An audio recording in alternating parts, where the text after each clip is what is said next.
শুরু হয়ে গেল এম পরিদর্শন, অর্থাৎ অ্যাপসের মাধ্যমে পরিদর্শন।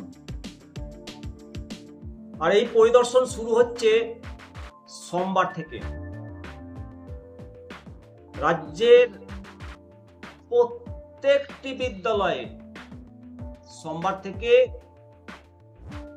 এম পরিদর্শন শুরু হচ্ছে এবং কন্টিনিউ এটা চলবে 27শে সেপ্টেম্বর পর্যন্ত। পণ্ডিত ঈশ্বরচন্দ্র বিদ্যাসাগরের 204তম জন্মবার্ষিকী। নির্দেশ যথাযোগ্য মর্যাদা সহকারে এই জন্মবার্ষিকী পালন করতে হবে প্রত্যেকটা বিদ্যালয়গুলোতে। এবং জন্মবার্ষিকী পালনের যে অনুষ্ঠান, বিভিন্ন যে সাংস্কৃতিক অনুষ্ঠান বা কিভাবে পালন হচ্ছে, সমস্ত তথ্যগুলো এম পরিদর্শন অ্যাপে আপলোড করতে হবে। 23 তারিখ সেপ্টেম্বর মাসের সোমবার থেকে 27শে সেপ্টেম্বর পর্যন্ত এই কর্মসূচি চলবে। বিদ্যালয় সূত্রে, শিক্ষা দপ্তর সূত্রে জানতে পারা গেছে এবং এই মর্মে শিক্ষা দপ্তরের কমিশনারের একটা নির্দেশিকা সমস্ত জেলাতে পৌঁছে গেছে ইতিমধ্যে এবং জেলা থেকে সার্কেল অফিসগুলোতেও পৌঁছে গেছে। এই পরিদর্শন শুরু হবে। এদিকে মালদহ জেলায় যে পরিদর্শন শুরু হয়েছে, সূত্রের খবর যে মালদহ জেলাতে 31টি চক্র রয়েছে। এতে প্রাথমিক, উচ্চ প্রাথমিক, মাধ্যমিক এবং উচ্চ মাধ্যমিক বিদ্যালয়গুলোতে এই পরিদর্শন চলবে। সমস্ত তথ্য পরিদর্শন চলাকালীন অ্যাপসের মাধ্যমে সব আপলোড করা হবে এবং সমস্ত তথ্যগুলো নথিভুক্ত করতে হবে সমস্তটাই জিপিএস ট্র্যাকিং এর মাধ্যমে। জিপিএস ক্যামেরার সাহায্যে সমস্ত তথ্য, সমস্ত ভিডিও আপলোড করতে হবে। বিদ্যাসাগরের যে 204তম জন্ম জয়ন্তী উপলক্ষে এই স্পেশাল ইমপ্রেশন মূলত অ্যাপসের মাধ্যমে সমস্তটাই নথিভুক্ত করতে হবে।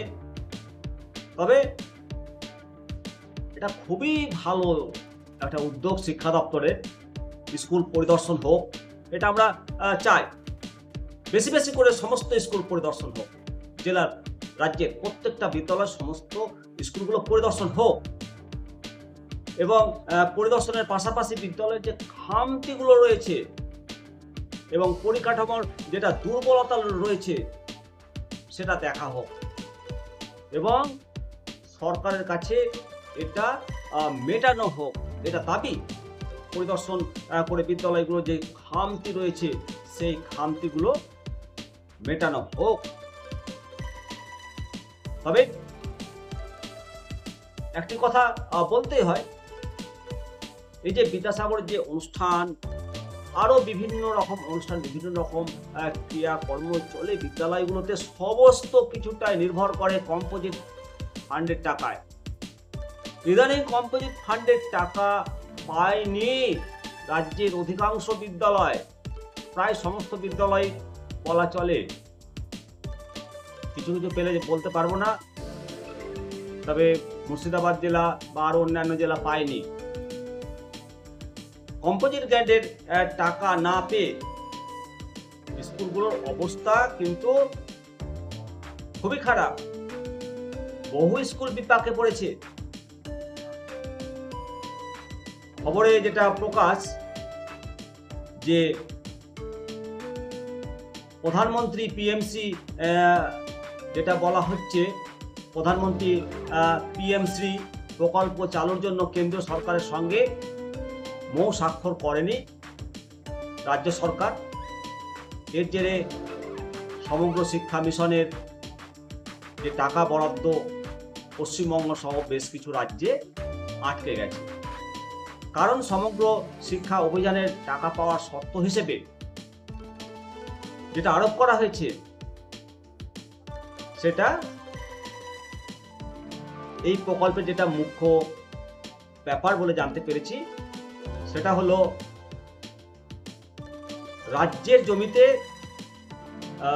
কেন্দ্রের স্কুল তৈরি হবে, কেন্দ্র স্কুল তৈরি করে দেবে রাজ্যের জমিতে।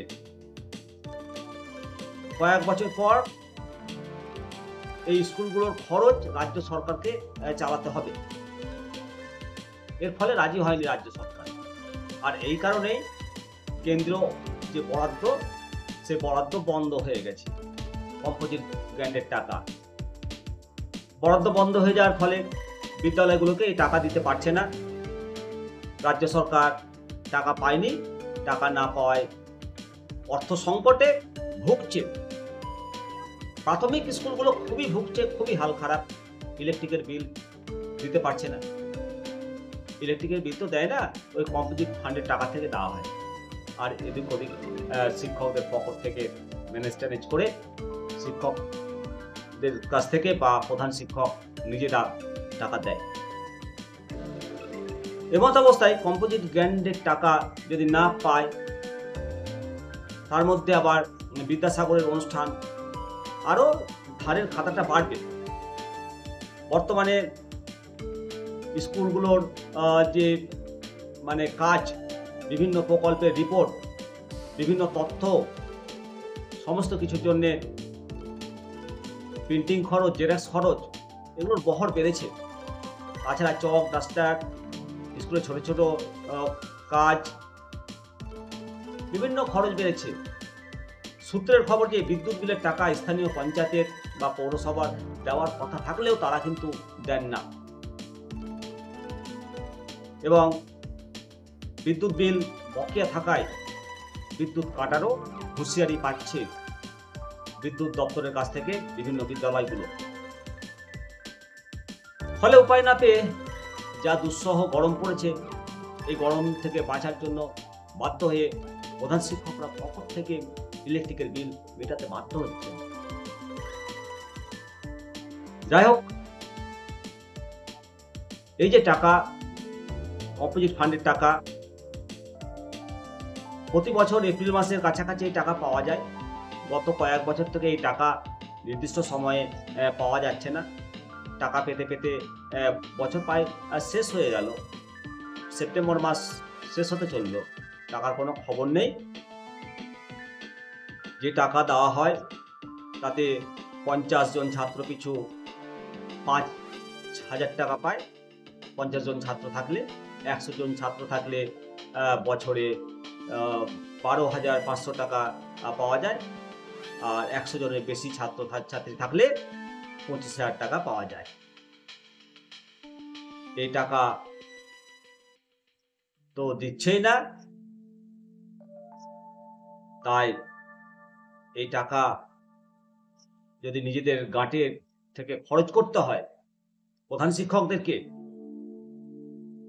স্কুল চালাতে গিয়ে, এটা কোনো সমাধান হতে পারে না। কেন্দ্রীয় সরকারের টাকা না দেওয়ার পেছনে যে যুক্তি দিচ্ছে রাজ্য সরকার,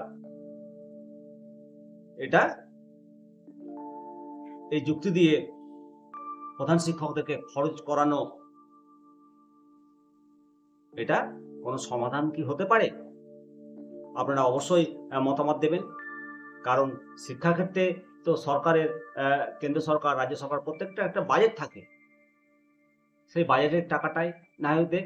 অবশ্যই আপনারা মতামত দেবেন। ভালো থাকুন, সুস্থ থাকুন, দেখতে থাকুন নিম দর্শন।